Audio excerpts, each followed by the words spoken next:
What would you do if the company you helped build erased you at 35,000 feet? No warning, no explanation, just an email. Fired mid-flight.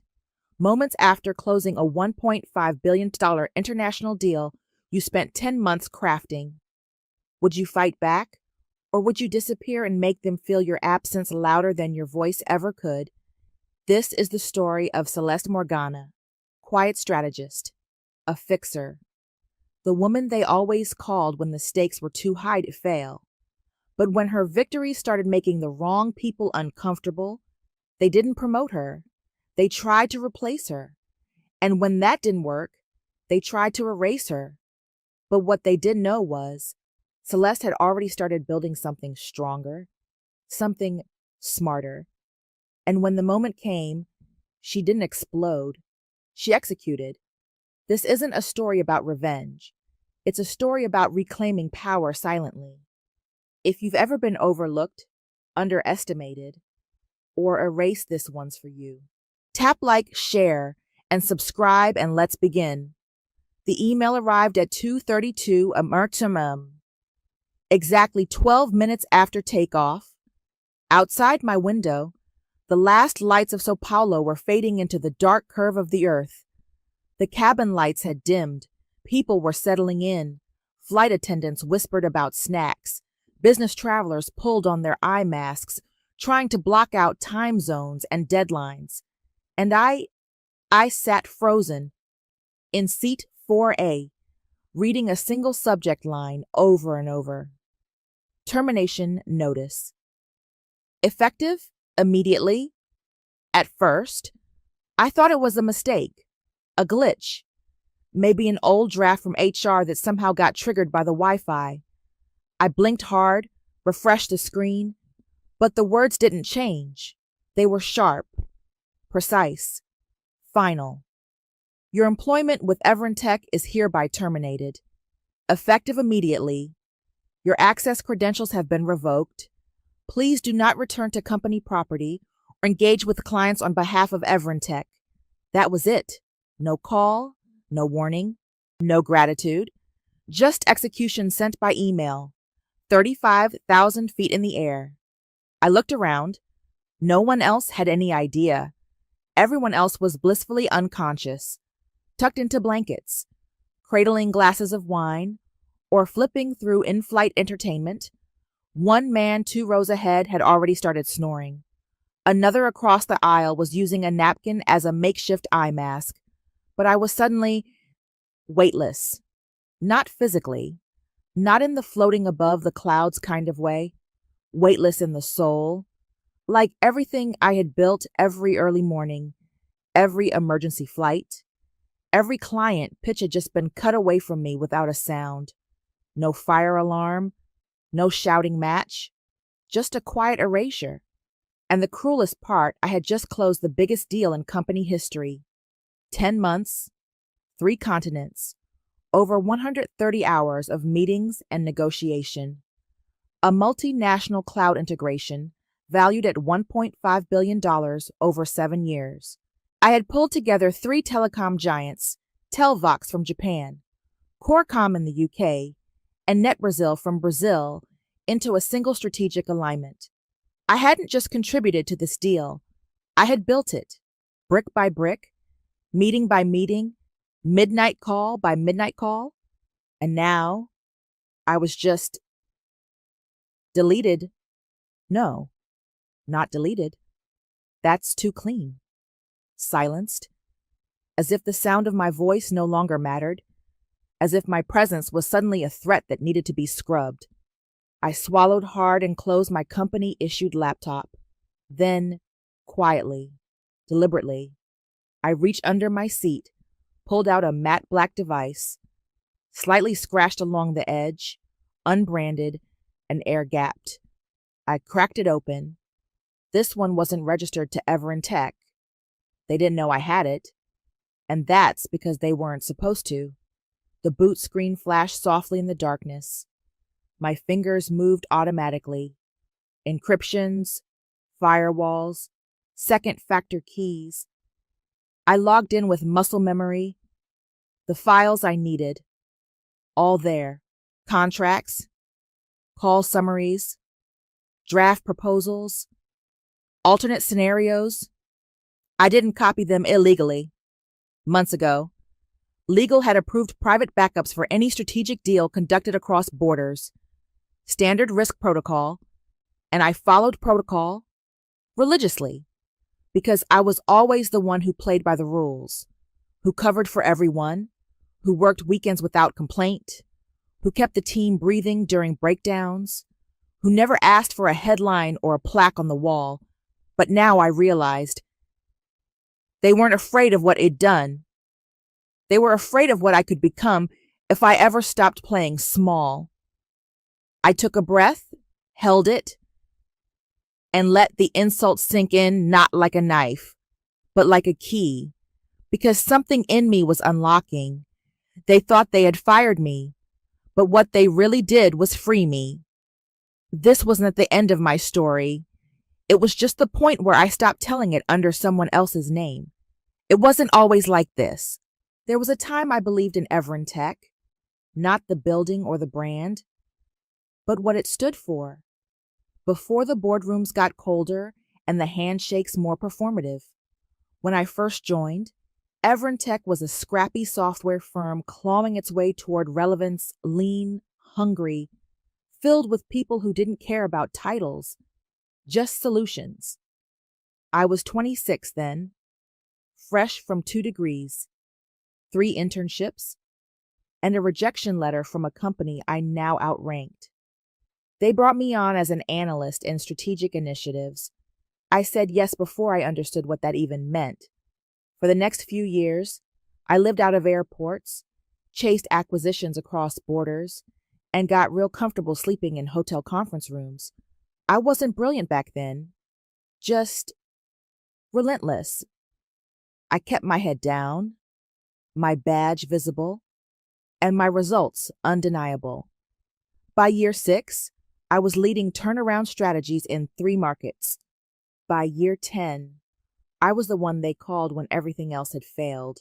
Broken partnerships, fractured licensing deals, regulatory fiascos. Send Celeste? That became the phrase. It wasn't glamorous. You don't get medals for fixing messes. But I liked being the firewall, the last resort, the one who came in quiet and left with signatures. Still, something changed when Brandon Wolf became CEO. He was polished, charismatic, a board pleaser. He liked results, but he liked credit more. And the thing about men like Brandon, they never mind if a woman builds the house, so long as they get to put their name on the mailbox. At first, I gave him the benefit of the doubt. He told me I was indispensable. He asked me to mentor up-and-coming visionaries. He promised the next promotion was just a board vote away. Then came the Madrid restructuring. I spent 3 months cleaning up a botched acquisition that nearly tanked our European foothold. I worked 16-hour days, met with foreign finance ministers, rewrote operational models in 2 languages. We saved $94 million in projected losses, and at the post-deal celebration, someone actually handed Brandon a glass of champagne and said, "She's something, isn't she?" He smiled, the kind of smile that doesn't quite reach the eyes. Then he turned and said, "Celeste is excellent in the field. Tactical minds like hers make strategy possible." Tactical. That word stuck with me. Not strategic, not visionary, tactical. Like I was a soldier who executed, not a general who planned. The next week, during an executive dinner, I passed by a private room where board members were gathered. The sliding door hadn't fully closed. I wasn't eavesdropping. I just heard my own name. "Celeste?" "Oh, she's brilliant," one voice said. "But let's be honest, she dominates every pitch. Makes the room tense." Someone chuckled. "Yeah, clients love her, but execs, they feel steamrolled. She's not EVP material.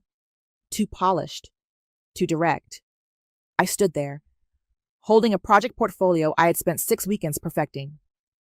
And in that moment, something inside me cracked, quietly, like ice shifting on a frozen lake. It wasn't rage, not yet. It was clarity. They didn't see me as a leader.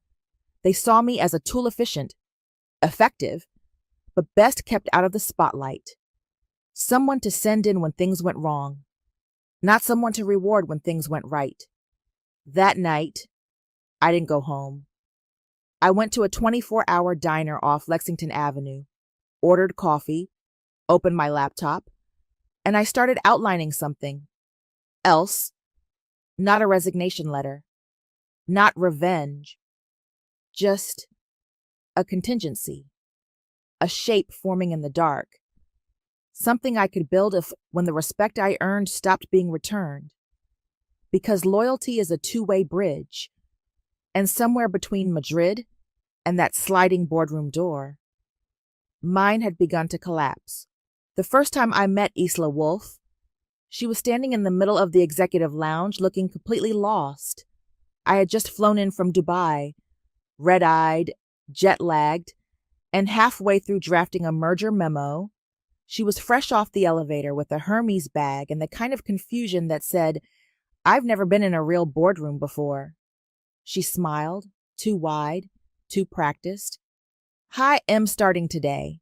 As strategic advisor, I think I'm supposed to meet someone." She didn't know who, because there was no one she reported to, no org chart, no reporting line, no job description, really, just a legacy pass and a familiar last name, Wolf, Brandon's daughter, 28, blonde, fresh off a 2-year stint at a startup incubator where her main claim to fame was organizing a LinkedIn brunch series.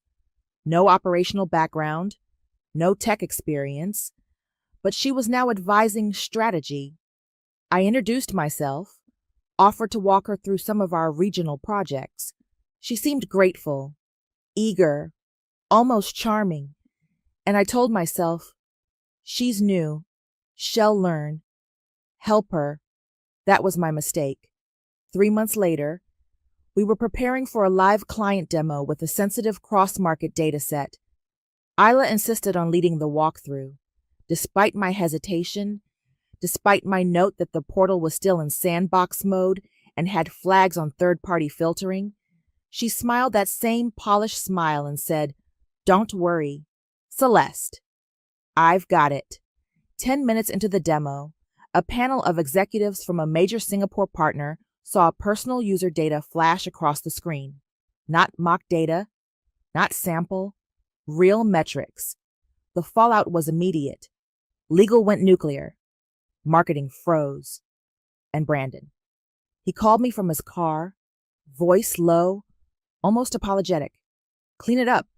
Quietly. She didn't mean to. She just didn't know. I didn't argue. I pulled favors, worked 48 hours straight, reframed it as a beta testing error, redirected the press to me, buried her name from every note, every log, every whisper. No one thanked me. I didn't ask. I told myself it was loyalty, that protecting the company meant protecting the people in it, even the unqualified ones with last names that open doors. But loyalty? Loyalty rots when it only moves one way. 3 days before my flight to Sao Paulo, I logged into our shared cloud folder.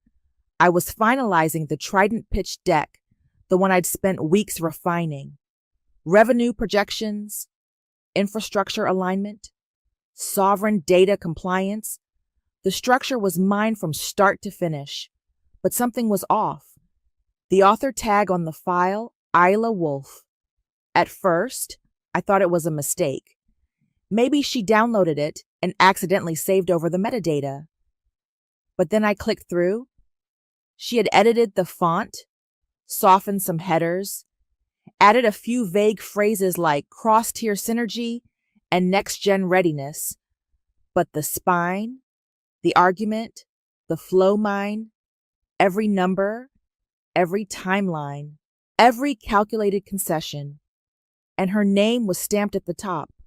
She hadn't asked, hadn't messaged, hadn't even left a comment tag, just overwritten.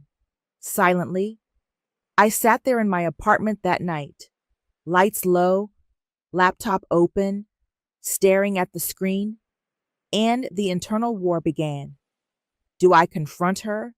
Do I escalate to Brandon? Do I risk being called emotional, territorial? Difficult because when a woman demands credit, they don't call it professionalism. They call it a problem. So I said nothing. I closed the file, poured myself a glass of water I wouldn't finish, and I packed my bag for a trip that would span 3 continents.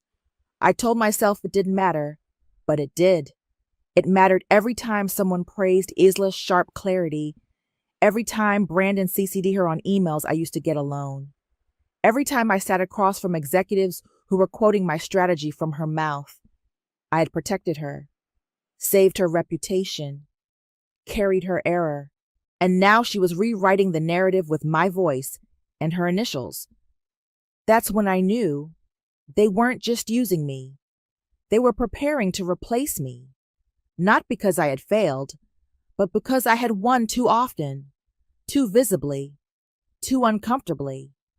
And if I was no longer invisible, then I was dangerous. I didn't leave that night because of Isla. I didn't walk away because of the pitch deck or the boardroom whispers or the promotion that never came. I left mentally, spiritually, and strategically because I finally accepted the truth I was never going to be allowed to win there. Not officially, not publicly, not without permission, and I was tired of waiting for it.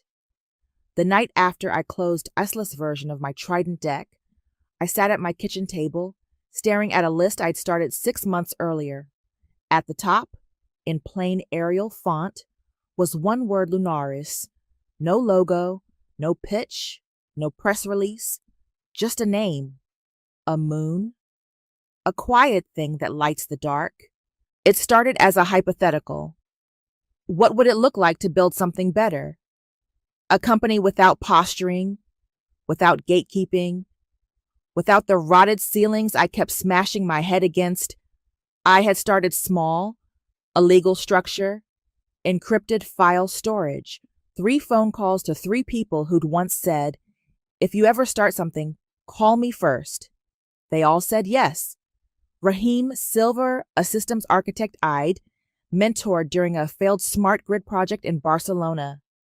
Jenna Parka, former compliance director, who got pushed out after flagging unethical audit practices. Noah Tanfinance, strategist, soft-spoken genius, laid off after he corrected a VP's numbers in front of a client. We were all leftovers, but we knew how things worked and how they broke. And quietly, carefully, we began designing the opposite of Everentech. Not revenge, not rebellion, correction. We mapped a leaner infrastructure, decentralized onboarding, real-time transparency in every client dashboard. No titles, first approach, just function, alignment, mutual respect. We didn't need funding. We didn't chase attention. Lunaris wasn't built to impress the press. It was built to serve the people who'd been ignored, stepped over, and muted by the same systems we once held together with tape and willpower. And then came the Trident deal. 3 legacy telecom firms from 3 continents each, tired of bloated corporate contracts and slow integrations. I didn't pitch Lunaris. Not directly, but I listened. And they noticed, in Tokyo, during a dinner with Telvox CTO, I answered his security concerns with protocols I designed with Raheem on encrypted Slack. "You speak like an engineer," he told me, "not a salesperson." In London, when Corecom's general counsel questioned Everentech's compliance language, I sent her a revised clause set drawn from templates Jenna and I had customized months earlier. "You did this?" she asked. "Yes," I said, off the record. And in Sao Paulo, over espresso at a rooftop cafe, Net Brazil's CEO leaned forward and said, If you ever leave them, well, follow you. At the time, I laughed, softly, deflecting, as I always did. But when I boarded the flight back to New York, I carried more than contracts in my briefcase. I carried the possibility, and by then, Lunaris wasn't just an idea. We had infrastructure, we had architecture, we had the faith of 3 global players who trusted me more than the logo I wore. That was the truth Brandon didn't see coming. They thought I was still on their side, thought I was grinding out wins for their quarterly deck. But I had already shifted. I was still in the room, but I was no longer of it. I still wore the badge, still joined the calls, still smiled through eyeless nonsense. But I had one foot out the door, and the blueprint in my bag. They fired me in the sky, but I had built my parachute months before the plane ever took off. The night of the gala, I wore navy, not black, not red, nothing too bold, just quiet elegance, a dress that moved when I walked and caught the light in all the right ways, though I felt anything but luminous. The room glowed in gold, crystal chandeliers, champagne flutes, string quartet playing a modern rendition of Billie Eilish. They spared no expense. After all, this wasn't just any gala. It was a celebration of strategic excellence and global vision. And the centerpiece, Azala Wolf's sudden promotion to Vice President of International Strategy.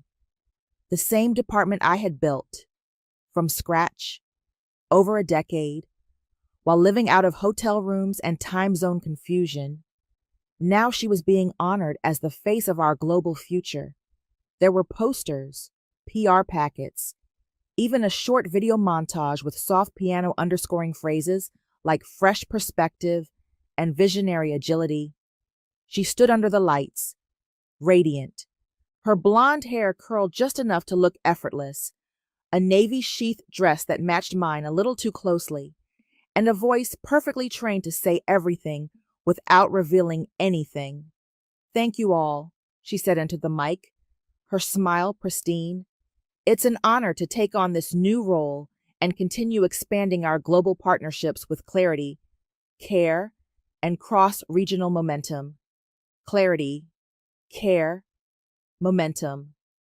All words I had used on the original Trident pitch, word for word. She didn't even blink. And me, I stood just outside the circle of light, holding a champagne glass I hadn't touched, surrounded by familiar faces who now avoided eye contact. Some gave me soft, apologetic smiles, the kind that said, "I know this is wrong, but I have a mortgage." Raheem brushed past me, murmuring behind the rim of his glass, "This is surreal." I nodded, but surreal was generous. This was theft in evening wear. Then, right on cue, Brandon took the stage, still tall, still polished, still able to sell sincerity to a room full of cynics. "We've watched Isla grow into this role with such grace," he said, "and I can think of no one better to lead our most critical expansion, the Trident Partnership." Applause, cameras flashing, and then came the final blow.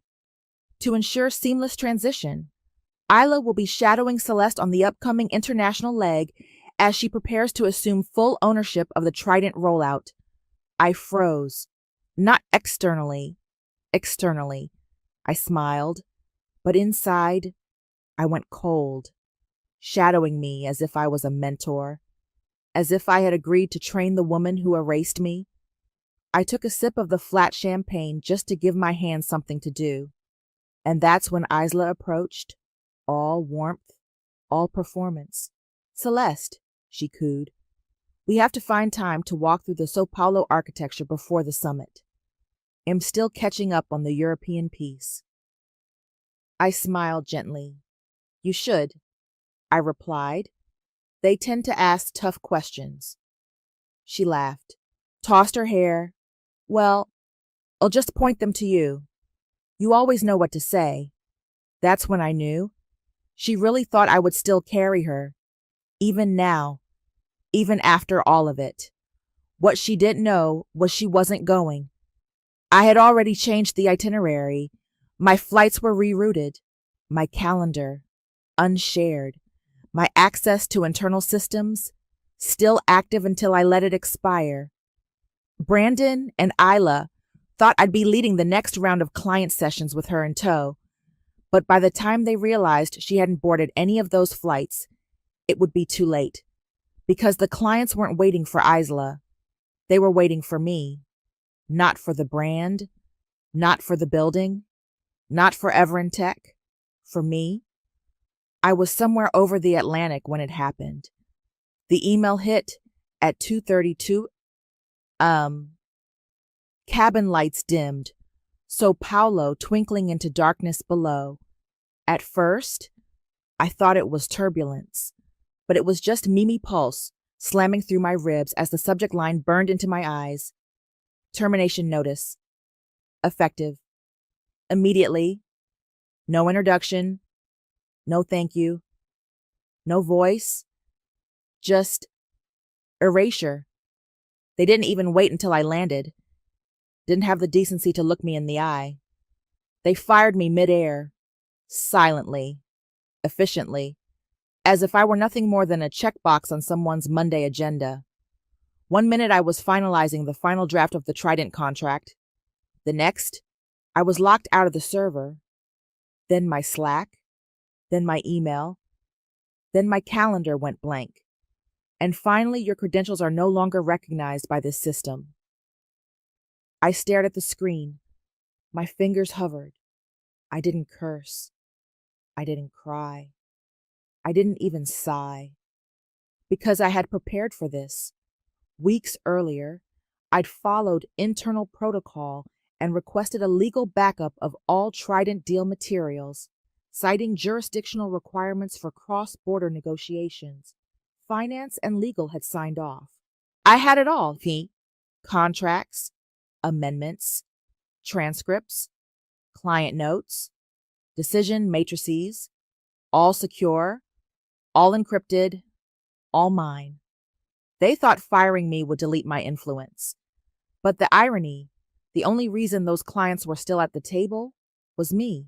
And I hadn't left the table. I'd simply moved it. I reached down, unlatched the matte black laptop under my seat. No Everin Tech logins. Just one icon on the home screen, Lunaris. It blinked to life under my fingertips like it had been waiting. And I opened a new document, typed just 3 words, "Let's begin again." By the time I landed, I'd already rerouted my itinerary. Brandon thought I was scheduled to meet with Telvox in Tokyo on Thursday, but I was already there by Tuesday. No Everin Tech handler, no Isla, just me and Yuki Asano, their CTO. He didn't blink when I walked into the room solo. "No one else coming?" he asked. I smiled. "No one you need." He nodded, and we got to work. When he questioned security, I showed him the redundancy layers Raheem had built. When he asked about data sovereignty, I walked him through Genus modular compliance design, something Everin Tech still didn't understand. When he asked about implementation velocity, I handed him a printed map with Lunaris pilot model, outlined start to finish. "This is lean," he said, "and real." I replied. "Send it again," he said, "but not to the company address. Send it to me, direct." That night, I booked a red-eye to London. Corcom was next. They were skittish, still reeling from regulatory reshuffles and Brexit legal gray zones. Their legal head, Linda Clark, eyed me over a conference table like she was waiting for the punchline. "These clauses don't match Everin Tech's language," she said, flipping through the pages I'd provided. "Because Everin Tech's language is outdated," I replied. "This is updated. It's cleaner. It'll save us 12 rounds of red lines." She raised an eyebrow. "You did this," I nodded. "Off the record." She smiled. "Well, maybe next time we negotiate, I'll see you sitting on this side of the table." By then, I knew, this wasn't sabotage. This was evolution. They weren't choosing Lunaris out of pity. They were choosing it out of clarity. They saw what I saw, that Everentech no longer stood for efficiency, or innovation, or integrity. It stood for politics, and they were done playing. So was I. By the time I reached Sao Paulo again, it was over. Net Brazil's CEO, Luis Mata, didn't even ask why Isla wasn't there. He asked one question: if we move forward. Are you the one we're signing? With I answered with what I had never said aloud before. Not as part of Everentech, but yes. With me, he didn't hesitate. Then send the papers. Well, follow your lead. 3 cities, 3 clients, 3 quiet decisions. No drama, no press, just alignment. By the time Brandon realized I hadn't shown up for the meetings I was fired from, it was already too late. The calendar invites bounced, the clients stopped replying, and one by one, their inboxes went silent. Not in protest, but in decision. The press release went live at 9:30 a.m. New York time. No launch party, no CEO keynote, no breathless email chain full of buzzwords. Just a clean, quiet headline on Lunaris' brand new media portal. Lunaris secures multi-continent cloud partnership with Telvox, Coracom, and NetBrazil, 1.5B agreement over 7 years. That was it. 1 sentence, 3 clients, 0 mention of Everentech. The first media inquiry came 22 minutes later, then 5 more, then 14. By 10:15, TechWatch Global ran a headline, "The Silent Takeover, How One Executive Flipped 3 Clients Overnight." At 11:00, my phone lit up with a message from Raheem. We just hit 47 inbound partnership requests. Not bad for a company with no public face until breakfast. At 12:03 p.m., Jenna forwarded me a message from someone on the Everentech legal team. It was short, no salutation, just 2 sentences. Client reps are unresponsive. Brandon is in full damage control mode. No one can get Isla on the line. By afternoon, someone finally updated Brandon's investor briefing, and in his voice, memo forwarded to me by a former assistant, he asked the question they always ask when they realize what they've lost was this personal. Yes. It was also professional. It was strategic. It was overdue. But I didn't respond. Not to him. Not to Isla. Not to the board that had once called me too polished to be relatable. I didn't need to. Because that evening, I walked into the Global Tech Summit in Munich alone. No entourage, no camera crew, just a navy suit, soft heels, and a folder of documents that had already been signed. I stepped into room C214 just as Everentech was about to announce their emergency pivot with an Eastern European vendor. Brandon stood at the front, smile stretched thin, flanked by junior execs who looked like they'd aged 5 years in a week. Across from him, Marek Dvorsky, the potential partner's CEOA man Id had dinner with once in Prague. He recognized me instantly. His eyes widened. Celeste Brandon turned, and the color drained from his face. "This is a closed session," he said tightly. "No," I said calmly. "This is a joint session. Lunaris was invited. Were the other party?" Marek blinked. "You're with Lunaris." "I am Lunaris." Silence fell.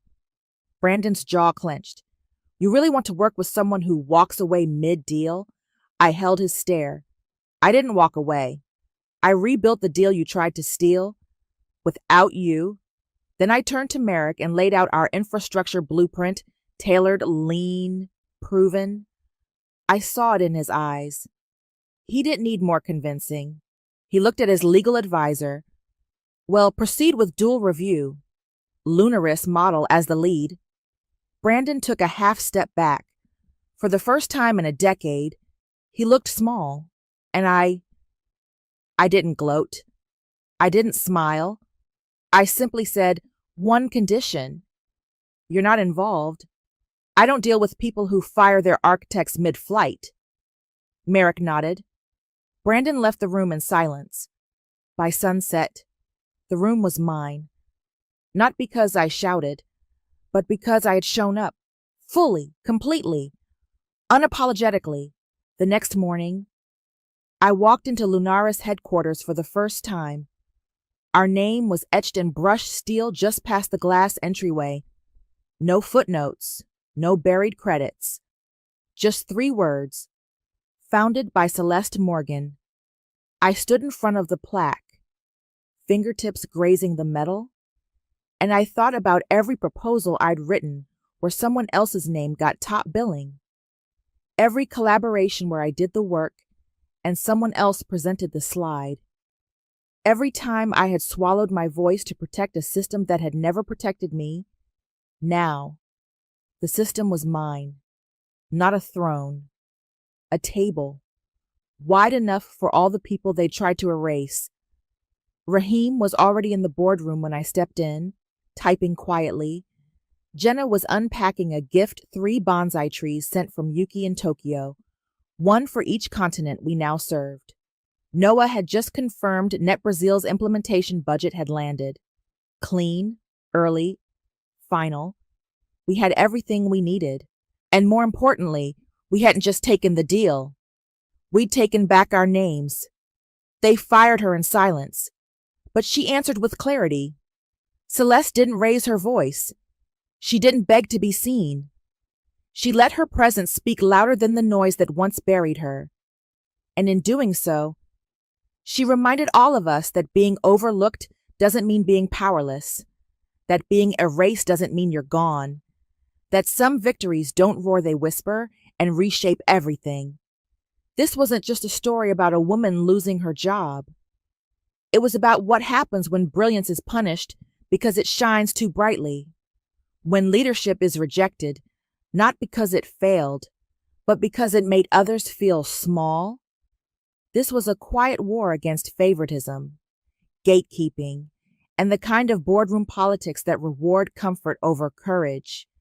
And Celeste? She didn't just walk away. She rebuilt the entire floor they tried to push her through. If this story made you feel something: anger, hope, pride, fire, don't keep that to yourself. Leave a comment, share it with someone who needs to hear it. And if you're ready for more stories where the quiet ones rise, hit like, subscribe, and we'll meet again in the next one.